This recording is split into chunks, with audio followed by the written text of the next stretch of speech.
there are some good books for saxophone by Lennie Niehaus, and the one I've got before me is the Intermediate Jazz Conception for Saxophone.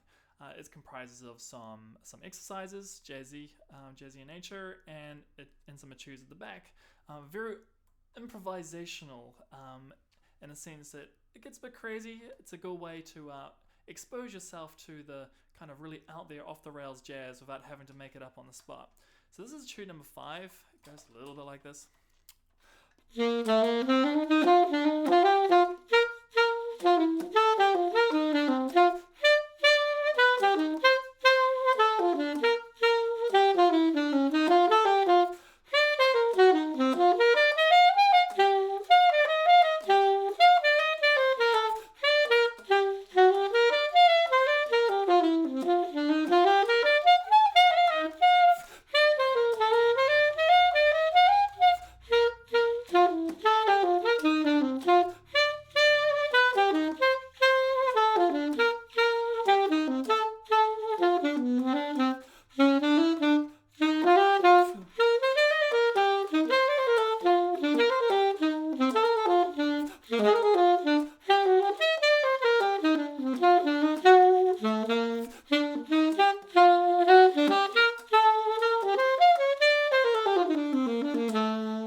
Chaos. Okay, so you can hear that I'm not so great at my high Fs, but what I'm going to try and demonstrate is how to make a piece like this be practicable, or can be practiced. Same word. So what we have here is a kind of a bunch of 4-bar phrases. So here's the first phrase.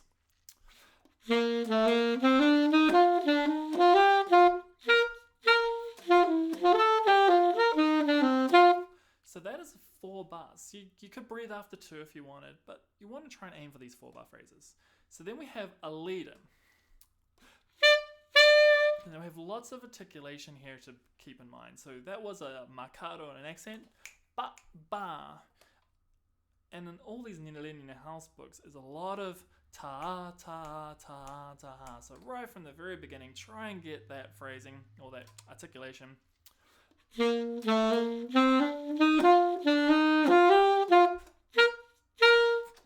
so that's kind of the groove of this piece. Oof, fingering. Okay, so then the next phrase, we have a bit of a lead-in.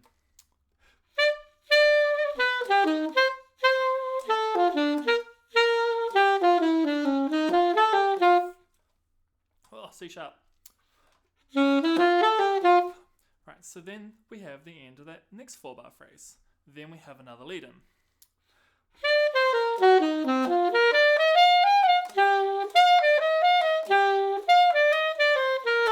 Now, if we follow the normal pattern, that's kind of where it ends, but maybe it goes a little bit further. So that could be, it's a little bit ambiguous, and this is where this type of music starts to not make much sense. Where are the phrasing? This particular like little 4 to 8 bar phrase, it kind of just wants to keep on going, and you think, oh man, this is just a bum jumble of notes. And this is when a piece like this starts to get really confusing. So at some point you gotta kind of think, okay, where's my 4-bar phrase? Do I just keep on going, make it an 8? Do I struggle for some breath? So I'm gonna play that phrase again, and I'm gonna try and insert a phrase beginning and end, but at least we know where it ends, and I'll show where that part is. So here's this phrase.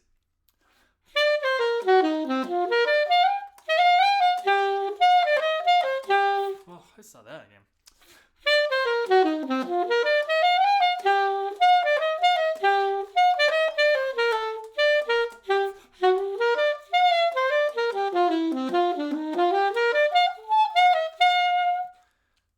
It still wants to keep going. But did you hear where I inserted something in the middle? So that's kind of at least a helpful hint to say, you know, if I'm at home and I'm practicing it, how about I just practice up to the... and then just acknowledge that that's the next phrase.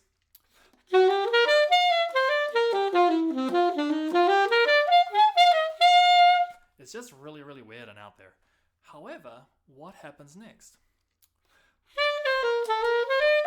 Sure, this isn't a very good example. That is the beginning again. So here's the beginning.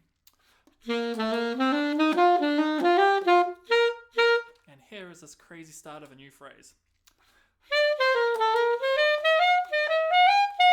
We've kind of gone back to a new beginning. So this is the new start of a new phrase. So you pencil that in, you put in the tick, you go, that's the start of a new phrase. I want the piece to feel safe again. It's not just, whoa, crazy improv. It starts again.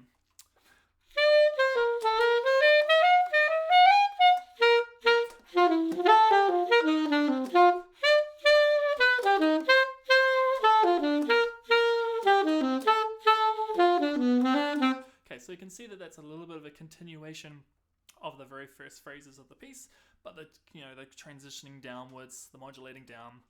And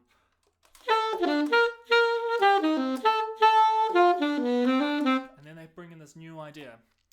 Okay, so, and then just keep that going for a few bars. And then we have something new. This is another part that if you're practicing at home, you just grab this a little bit by itself.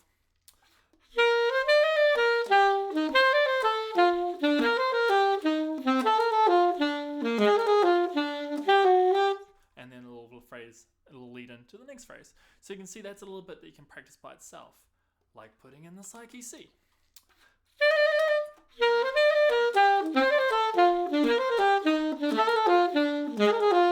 Okay, so that's the end of that little phrase, and then we keep on going.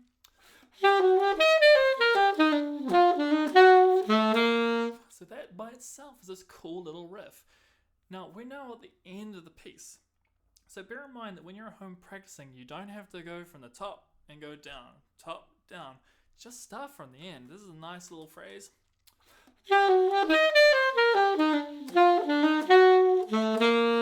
And again, lots of opportunity for a psyche C. You always want to find the opportunities to get this fingering in there, because really it's the optimal way to do this B to C, and unless you're going somewhere outlandish afterwards, it's always a good habit to get your hands used to traversing those psyches. There's one. Even on the descent. It shouldn't be too hard to get from a psyche C to an E flat. Okay, the last phrase. Whoa,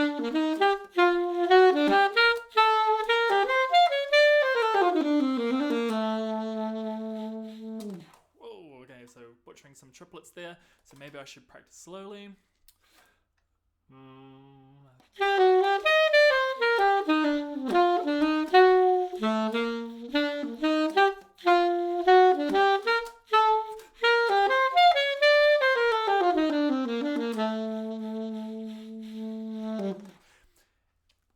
So if you want to put little tricks in there at the end, so we've got a little vibrato.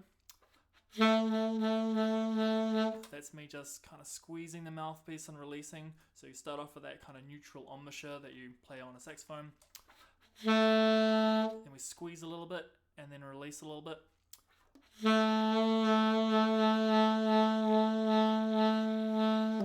then I'm just falling down through some bottom notes there to create that little jazzy flourish. Alright, so that's workable. Very hard, okay? But again, if you to break this down, you just grab you put your tick marks to identify each of the individual phrases, and then give it a go, and then just play some more notes in tune than what I just did, and maybe put in those C sharps that are floating around and they get you. So again, you might want to pencil in that C sharp and bar 1, 2, 3, 4, 5, 6, 7. Oh, that's nasty. Okay, just pencil that in. Don't want to miss it multiple times, and then you'll have a good little practice routine going for this piece.